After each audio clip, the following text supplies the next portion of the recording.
Attention everyone! Wayfair's Black Friday preview sale is here early. Right now, get up to 70% off everything you need for the season ahead. Save on furniture and bedding, cookware and holiday decor, and tons more. Now's the time to score big on finds to feast, get festive, and get comfortable all season long. Plus, enjoy fast and easy shipping with delivery in time for the holidays. Save up to 70% off early Black Friday deals. Shop now at wayfair.com. Wayfair, every style, every home. Hi, I'm Thomas Senna, co-host of the SNL Hall of Fame podcast. And I'm Jeremy Dove, co-host of the Bigger Than the Game podcast. Jeremy and I have joined forces to create a new podcast called Pop Culture 5 to ask the question, what are the 5 essential things about any given pop culture topic? It could be 5 essential movies by an actor of our choice. Or 5 essential songs by a musician of our choice. We're not making a list of our personal favorites, it's the essentials. And we better do a good job of justifying our essentials because one of us will have veto power each episode. And I'm ready to tell Thomas why he's wrong. All right, Jeremy, all right. Well, actually, why don't we give everyone an out-of-context peek at what we've been up to? So Pharrell was right next to me, and we looked at each other, and we were kind of like bobbing our heads. So he wasn't wearing his hat. Nobody really knew he was kind of incognito. But I had to do a double take. I'm like, that's Pharrell. And then he looked at me. You just slipped that in there, this big name drop here. I was next to my man Pharrell. Like, whoa. I never heard this, everyone. So join us to celebrate and discuss the essentials of pop culture. Listen and subscribe to Pop Culture 5 wherever you get your podcast.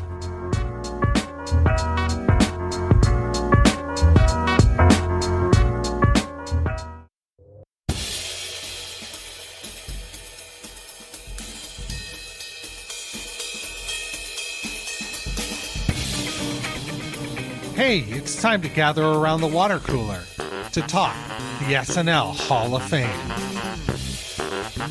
Hey, it's JD here, and welcome back to the SNL Hall of Fame water cooler. I am wiping my feet as we speak as I walk down the hallway and to the lunchroom where I'm going to meet my friends Joe and Shari, and we're going to talk about this week's SNL Hall of Fame episode and the John Mulaney hosted most recent SNL episode as well.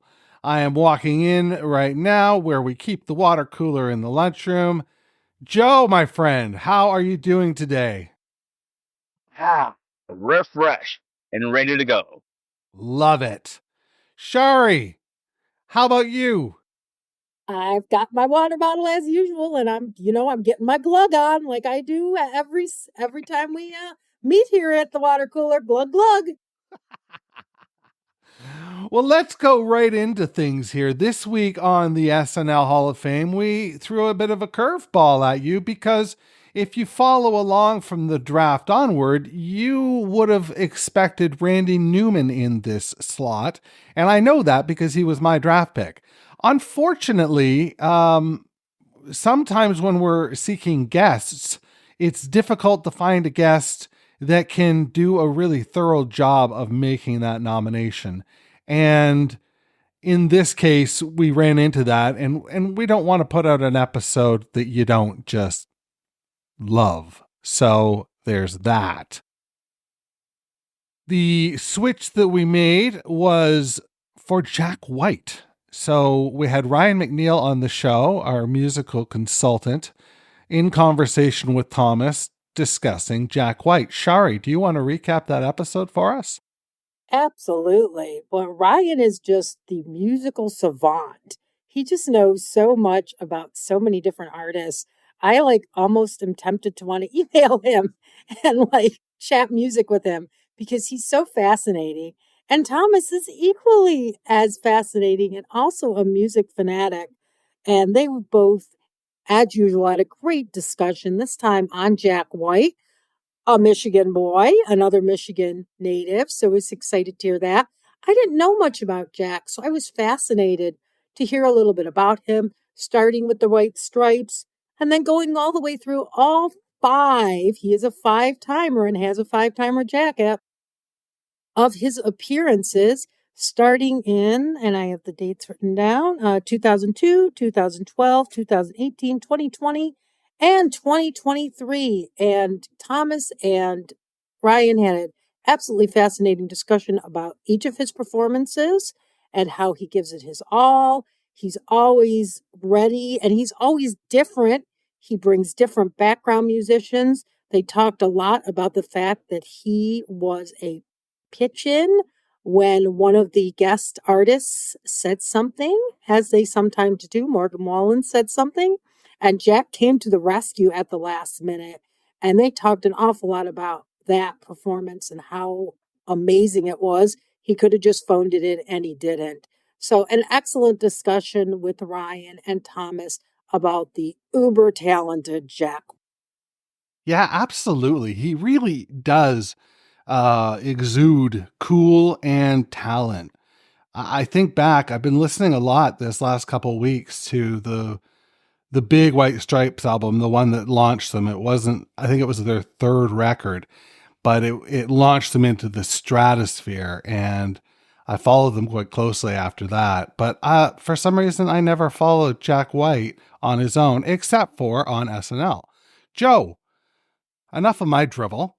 What do you think about the SNL path for Mr. White? Is there anybody in the hall that has uh, a similar path, or is this guy another one and done? No.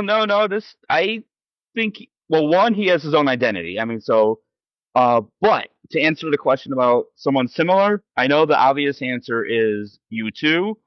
But also, there's two things. I'm going to kind of segue to my main answer, which is, they kind of like Foo Fighters, where they're able to keep their identity, be relevant, and still kind of change their music a little bit. But as far as who's in the Hall of Fame that's similar, another name that popped up into mind was Julia Louis-Dreyfus, in the sense that they both have this great run, and it's spread out. You know, it's not just one a year like John Goodman or something, where they show up once every 1 or 2 years. You know, they've been showing up since, the 2000s, like 2002, and they keep going all the way till a couple years ago. And that's very similar to Julia Louis-Dreyfus's run, where she just kind of has her run spread out a little bit. So yeah, that's to me who's similar, as far as that goes. All right. How about you, Shari? Is there anything you want to add to that? Not really. I can't think of anybody who's actually in the hall that compares to him. I was like Joe, I feel like he's pretty comparable to you too, and I think his chances are maybe slightly better just because he is more current. Right. And he's still making, like Joe said, he's still appearing. Whereas I don't know if U2's ever going to come back. Right. Well, we'll stick with you, Shari, and we'll get your ranking for the week. Okay. Well, it hasn't changed a lot, but it is going to be changing soon. These next 3 episodes coming up are biggies, and they're going to shake things up a lot. And they're also going to make me retract because I believe that one of the ones coming up in our future episodes is going to get in. And I know earlier I had said, oh, I don't think anybody's going to, but I do think there's one, but I'm not going to spoil who it is till their episode comes up. And now I'm going to give you where I think the votes are right now. Like I say, they haven't changed a lot. Starting at the bottom with U2, then Jack White, maybe just a tie. He might break 10%. He might stick around for season 7. Then Ellen Zweibel, Charles Barkley, DeVito, Morris, O'Terry, Piscopo, Julia Louis-Dreyfus, who we just talked about, Driver, Beck Bennett, and still at the top, but he's going to get knocked down real soon with these next three nominees coming up, is Bob Odenkirk. So that's where I think the voting's shaking out as of right now. Joe. Now, usually I go bottom up, but to kind of keep things intriguing, I'm going to go top to bottom because spoilers, the bottom is where things got changed.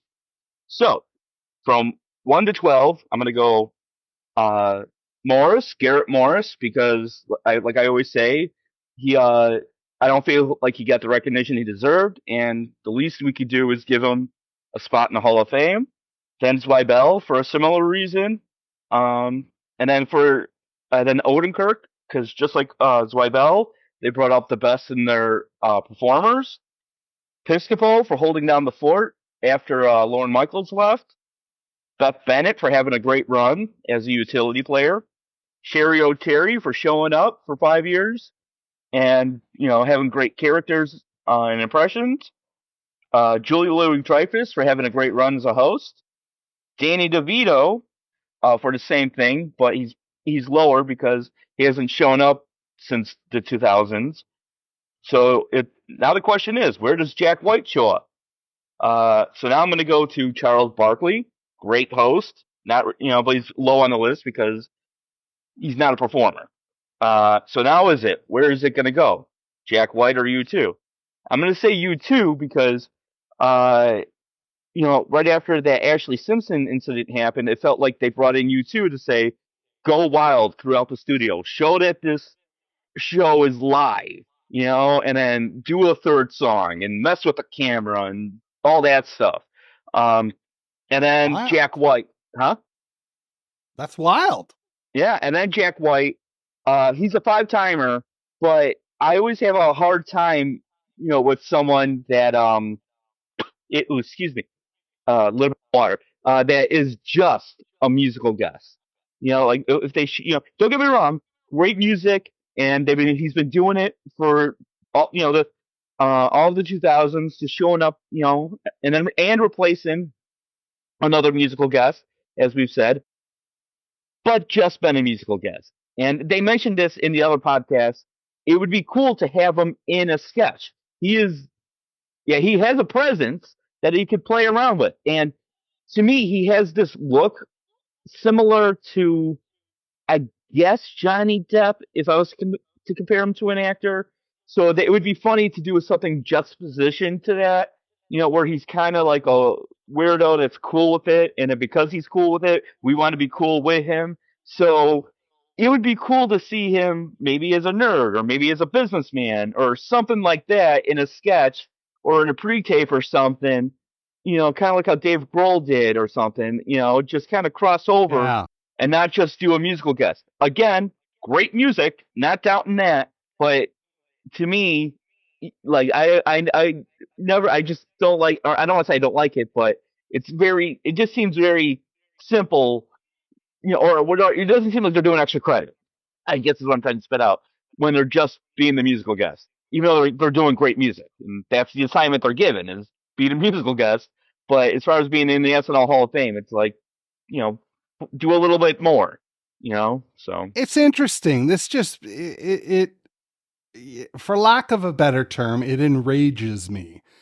That there would be such a proviso, put upon the musical guest versus other categories. I think that this is the bane of the musical guest in terms of not ever getting in, because I think a lot of voters think that way, Joe. I think a lot of voters think that way. And, the other argument that is made is, well, it's only 10 minutes of the show. And it's like, well, Weekend Update is less than that. The cold open is less than that. Yeah. So, it's really fascinating that musical guests continue to get shafted. To me, again, some performances have been transcendent and they deserve to be celebrated. I would say more so than Paul Simon, who was actually in the hall. Paul Simon's his big moment. He's got the turkey and he's got reuniting with Art Garfunkel. So there's that. I like that. Yeah, I, JD, I feel exactly like you do. I think the musical guests, we should have a couple more in the Hall of Fame. I really think we need to consider setting up a little display in the hall, as we talked about, because they're just not getting in. And I mean, this is it for Dave Grohl, and I fear that this latest scandal that's come out is going to hurt him. they're definitely a part of the show. Um, and I'm glad that I get to see them again now that I have my antenna and I don't miss the musical act because I was skipping it. And they really are. They're a part of the show and they're an important part of the show. And Justin Timberlake, I think it's scandalous that yeah, I think that's a shame. I don't know that I voted for him, so I guess I'm kind of guilty. But I mean, when you listen to John wax poetic on the Saturday Night Network, big Justin fan, he makes a really good case for the fact that he should be in as a host, let alone as a musical guest. I think he should be in as one or the other because he is so intrinsic to the show. Yep. Agreed. And he's got those moments that Joe was talking about as well. A lot of them. Right. So, yeah, maybe that doesn't help you. I don't know. We should move on though to the segment where we listen to the final comment that is made by our guest, and then we come out of that and discuss it. SNL fans. This is the time where everybody tunes out if they haven't already. Yeah, the water cooler folks. You got to chat with them and tell them, about Jack White. Why should we view him as like an important part of SNL's musical history here? Good question. For me, it comes down to the two things. It comes down to he's a 5-timer. And if a 5-timer matters for host, 5-timer matters for a musical guest, especially because there's not a ton. There's probably less 5-timer musical guests than there are hosts. I'm actually reasonably sure of that. And the Morgan Wallen taking the ball on short rest and giving you what he gave you. Very easily could have mailed it in. Very easily could have said no. But showing up, bailing the show out, and giving them such a singular performance, that is Hall of Fame worthy. Now, Shari, you sort of spoke to it off the top when you mentioned the 5-timer piece when you were recapping the show. So I have a feeling I know where you're going to land. So we'll start with Joe, and then Joe, you can throw to Shari. Okay, so out of all the musical guests from the 2000s on, that I do believe Jack White should be in the Hall of Fame. I mean, he keeps showing up. He's a 5-timer. He replaced another musical guest at the last minute. His music is incredible. So, yeah, if you were to take all of the musical guests that are able to be considered for the Hall of Fame, yeah, I do believe it should be Jack White. Should be in there. So, I mean, but the thing is, the reason I didn't put him higher is because he's just a musical guest. But again, but I agree with what you said. You kind of convinced me a little bit that their music performance on the show was so good that it's just as good as a acting performance, or even So yeah, I really do believe you kind of won me over, JD, when you said that. So yeah, I really do believe that Jack White belongs there just for his music alone. Now that I think about it, and Shari. Yeah, I agree. He probably won't be on my ballot because I just don't have enough gosh darn room. But I certainly think he's an important artist. And listening to those snippets, which I'm so glad they played because you just can't find musical performances online. Every single one is different. He's so talented, and he's not an artist I've thought that much about because he's not really in my wheelhouse listening wise. But every performance was different. And I love that he brought different background artists with him each time, like different amount of musicians. And Ryan said that sometimes he'd have 3 artists, sometimes he'll bring 10. And you just never knew what he was bringing. And that's not as common. You kind of know what you're getting with most artists, but with him, you really don't. And that's so interesting. And he doesn't need backup dancers or special visual effects. It's all just his music. And he can play so many instruments a la Prince. So yeah, I definitely think he, like Dave Grohl, is super, super talented and deserves to be in the Hall of Fame for musical talent alone. Yeah. It will be interesting. I suppose at this point, all that we can hope for is for them to get above 10%. Mm-hmm.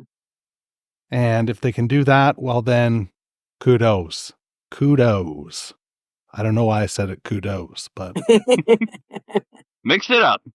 mixing it up a little bit. Let's go to this week's episode hosted by John Mulaney of the actual SNL program. I'm looking for your Hall of Fame pick and your Hall of Shame pick. Let's start with the positive, of course. Shari, do you want to start with your Hall of Fame pick? Oh, sure. Okay, so I'm in the US. I know Joe's in the US. Interestingly enough, we're both in swing states.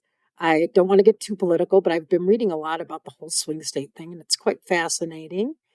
And all that said, I got to go with the cold open. I didn't hear anything about the vice president making a possible appearance, but there she was. And it just made me, I know we're not supposed to get political, but it just made me admire her all the more because she has such a great sense of humor. And her and Maya seem to be having so much fun. And this is what the Hall of Fame is about, is being able to hold your own. And Kamala and Maya held their own with each other. And that was so impressive to me. And I loved every bit of it. It was so much fun and such a great way to kick off the episode and the final pre-election cold open. So yeah, definitely a Hall of Fame moment for sure. Okay. So I just want to comment on the cold open. I really liked it a lot. There's just one thing I want to point out. I'm not sure if you're going to point it out on the other podcasts. I'm not sure if this was on purpose or not, but they did a thing where Maya did Kamala's laugh, and then Maya responded, "Do I really laugh like that?" Now, back in a couple of elections ago when Hillary was running, and they did a similar thing with Amy Poehler and Hillary Clinton, they had a similar joke where Poehler did Clinton's laugh, and Clinton said, "Do I really laugh like that?" So I'm not sure if that was a callback on purpose or not. Oh, good I just catch. want to point it out I just wanted to point it out. When I saw that, I'm like, huh. And then also, I'm just saying, I don't want to say what my, politics are, but, like Hillary made a similar stop before, at Saturday Night Live before the election, and we saw what happened. I don't know, what's going to happen, but it's also worth pointing out that Saturday Night Live was a popular political stop back then. Like Barack Obama and McCain and Clinton all showed up. So I was very, very, very surprised, but one less very because I know Saturday Night Live is a political stop. Anyway, so then with my pro pick is the bus terminal. Of course. I know we've talked about this, and now here's what I liked about it is this is I think the sixth time they've done it. Like they've done it every single time Mulaney hosted, so I'm thinking it's the sixth time. At the least, it's the fifth time.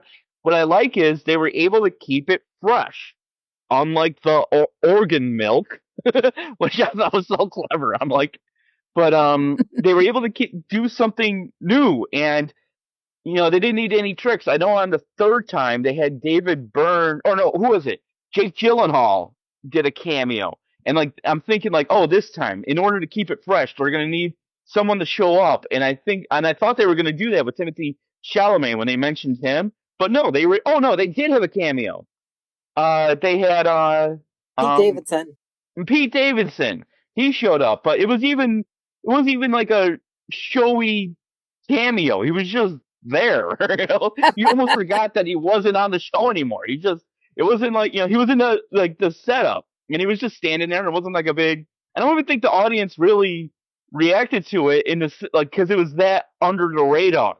But when you got to the body of the sketch, it was able to just survive on its own and be just this silly over the top musical number with the Lion King and whatnot. And it was just fun. It was just fun, silly, And I know it kind of felt like, oh, Mulaney's hosting, so obviously they have to do that sketch, but in the opposite way.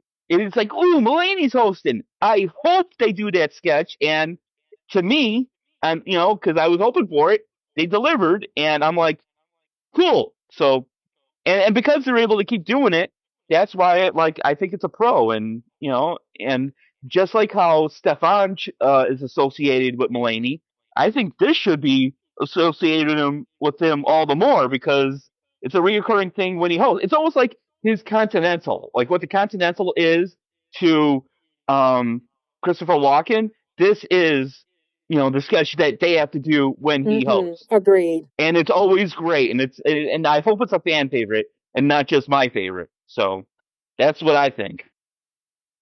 Well, we'll stick with you, Joe, and we'll get your Hall of Shame moment. Oh, that's easy. It was that Little Richard sketch. I did not get that sketch. I'm like, when I was writing my notes, I put down 10-1, and it got was it a 10-1 sketch and it got moved up because I just didn't get what because to me it felt like they were referencing a specific episode of Full House where Little Richard was on it, and I thought they were going to reference that episode, but then they did a totally different thing about how he didn't leave the show. He was on the next week, and the show was doing different humor or odd humor or whatever, and it was just and usually I like dark and odd, weird, and non sequitur, but it was just confusing to me, and it felt like a last minute replacement, or because if it was a 10-1, they would have done the setup, the weird joke, and then got out, because it's the last sketch of the night, so it's kind of like let's A, B, C, setup, funny sketch or funny joke or weird joke or whatever, get out, but it was in the kind of earlier in the show, so I felt like they kind of stretched it out more, but not in a good way. So I don't know. It was just confusing to me where I just did not understand it. So I don't know. Shari? Yeah, I know I kind of sometimes go for more general concepts that I don't feel like the show is holding up with. I know I've talked about how they don't use the cast enough and things like that. This time, I'm getting stand-up fatigue. I don't know about you two. I love stand-up comedy, but they're throwing it to all these stand-ups lately. I understand Mulaney, but now Bill Burr, who I'm not a big fan of anyways. And I get tired of the monologues. It's what they do for their stand-up, and that's great, but I'm just getting fatigued by these stand-up hosts. I hope that SNL breaks out a little bit and starts using actors or maybe some more alumni. I know that we've got the cameos, but those are going to be ending soon. How about bringing some old SNL alumni into hosts? I'm really getting stand-up fatigue, so I hope that they start shaking it up a little bit. Full disclosure, my PVR is not working. I don't know what's going on, so I haven't watched last night's episode, which just makes me so angry. Bummer. And I'm just an old man, so I just can't stay up for whatever reason, as much as I try. At any rate, very interesting. Very interesting episode. I did watch most of the Hot Take show, and it seemed like it was a little divisive with our very own Thomas and the rest of the panel. Yeah, so I won't give away which side were on which side or which players were on which side, but definitely check that episode out. Oh, I'm excited to watch it because I didn't stay up last night, so I'll look forward to watching that today. Well, folks, that's just about lunch hour, so we should probably head back to the old grind and adios in the water cooler. Next week, we've got Bobby Moynihan being nominated. I'm really excited to hear Sammy K make that nomination. I'm so excited. Yeah, he's great. He's great. This is going to be Maybe this is the shakeup that Shari has foretold. You stay tuned, water cooler folks. Stay tuned. And that's what I've got for you today. So on behalf of Joe and Shari, this is JD saying see you next week and stay thirsty. Thanks for listening to the SNL Hall of Fame Water Cooler. To connect with Joe and Shari, join our Facebook group at facebook.com/group/SNLHOF. To email the cast, write to snlhofwc@gmail.com. Please subscribe, share, rate, and review the show wherever you get your podcasts.